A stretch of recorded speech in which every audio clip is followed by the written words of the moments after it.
De volta com o Band Cidade, o inquérito que investiga a famigerada compra dos 200 respiradores, inquérito criminal, voltou à análise da Justiça de Santa Catarina.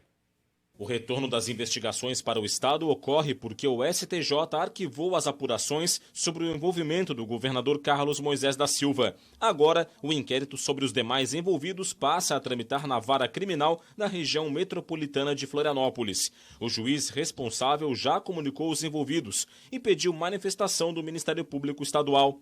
O inquérito investiga a compra dos 200 respiradores por R$ 33 milhões, sem licitação e sem garantia de entrega. A compra foi objeto de uma CPI na Assembleia Legislativa e culminou no segundo processo de impeachment contra o governador, que foi arquivado em março deste ano.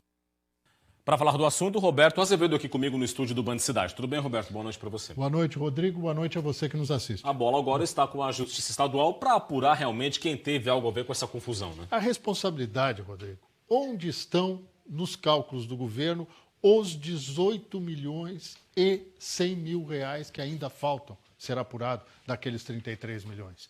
Tem que saber quem são os responsáveis por isso e a devolução. Foram pulverizados em várias contas, decidiu apurar a CPI dos respiradores, mas ninguém sabe onde e com quem está esse dinheiro. Tem que voltar para os cofres de Santa Catarina.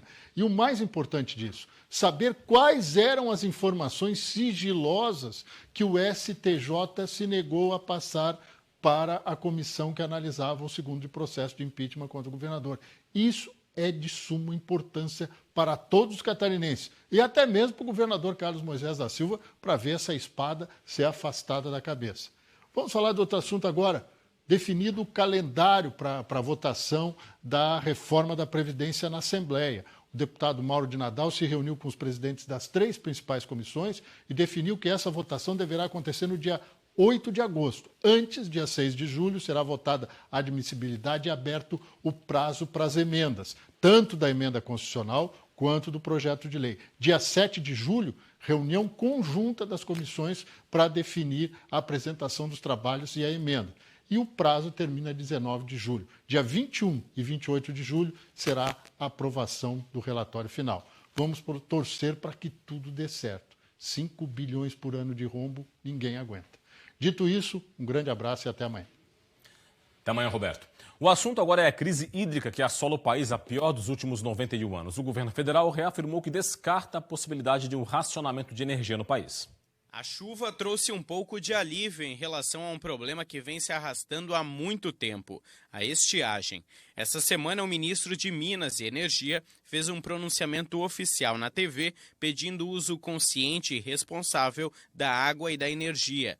Bento Albuquerque ressaltou que o último período de chuvas foi o mais seco dos últimos 91 anos, mas descartou a possibilidade do racionamento de energia, como aconteceu em 2001. Precisamos deixar claro que o sistema elétrico brasileiro evoluiu muito nos últimos anos. Conseguimos avanços históricos, interligando o sistema em escala nacional e duplicando as linhas de transmissão. Para acompanhar o problema aqui no estado, a Celesc criou um comitê de gerenciamento de crise. Criamos um comitê de crise hídrica para acompanhar a situação do país, porque o sistema ele é todo interligado. De uma maneira mais coloquial, as redes de energia elétrica são interligadas, como se fossem canos da água no Brasil inteiro. Então, a energia que se produz aqui ou se produz no Sudeste, ela pode ser intercambiável. Então, se está faltando energia no Sudeste, a gente pode mandar energia para lá e vice-versa. Agora, quando ninguém tem energia, essa intercambiabilidade ela não é suficiente, né?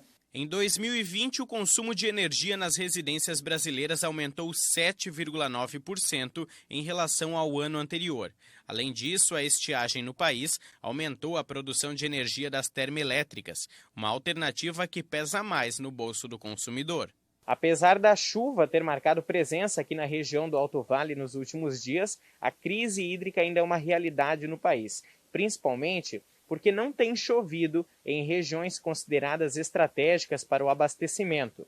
Isso fez com que a Celesc lançasse, nos últimos dias, um manual, uma espécie de cartilha para o consumidor, com algumas dicas de conscientização para economizar energia. A campanha visa estimular cuidados na hora de usar equipamentos como secadoras, aquecedores e chuveiros elétricos, evitando o desperdício de energia. As dicas da campanha de inverno da Celesc também podem ser conferidas nas redes sociais da companhia. Santa Catarina amanheceu pelo terceiro dia seguido com registro de neve, algo que não acontecia desde o ano 2000.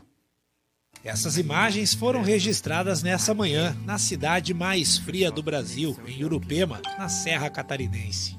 A nevasca caiu por volta das 2h30 da manhã, foi bastante intensa, né? Chegou a acumular em toda a cidade. Aqui é a Praça Central, agora está fazendo aí 3 graus negativos.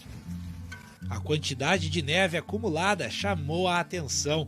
Os quintais das casas, telhados, carros, árvores, tudo ficou branquinho, branquinho.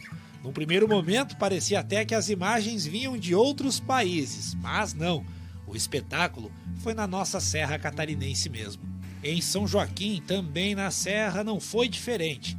Com as temperaturas negativas na região, o resultado foi esse. A vegetação ficou toda coberta de gelo.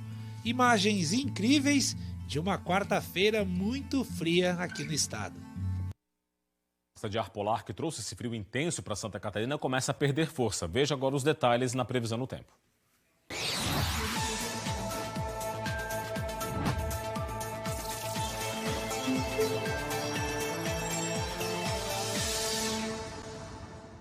A quinta-feira vai ter predomínio de sol em Santa Catarina. As temperaturas vão estar baixas na madrugada e no amanhecer, com mínimas próximas de 0 e até negativas, e formação de geada nas áreas mais altas do meio-oeste e da Serra. Em Florianópolis, mínima de 7 e máxima de 18 graus. Em Joinville, mínima de 8 e máxima de 18. Em Lages, 2 de mínima e 13 de máxima. E em Chapecó, mínima de 4 e máxima de 17 graus. Agora a pandemia, Santa Catarina vai receber daqui a pouquinho 2 lotes com 257 mil doses de vacinas contra a Covid-19. O primeiro lote, com 37 mil doses da vacina da Pfizer, tem previsão de chegar ao Aeroporto Internacional de Florianópolis por volta de 7 horas da noite. Às 11h20 da noite está prevista a chegada do segundo lote, com 219.750 doses da vacina da AstraZeneca. De acordo com a Vigilância Epidemiológica Estadual, a distribuição dos imunizantes deve começar ainda hoje. Agora os números da pandemia. 37 pessoas morreram entre ontem e hoje aqui no estado, vítimas da Covid-19. Vamos ver os dados aqui no telão do Band Cidade. Com essas mortes agora então, chegou a 16.861 o total de catarinenses que morreram desde o começo da pandemia. 1.591 novos casos foram registrados. O total agora é de 1.052.455, com 1.016.093 pacientes recuperados, 19.501 casos em acompanhamento.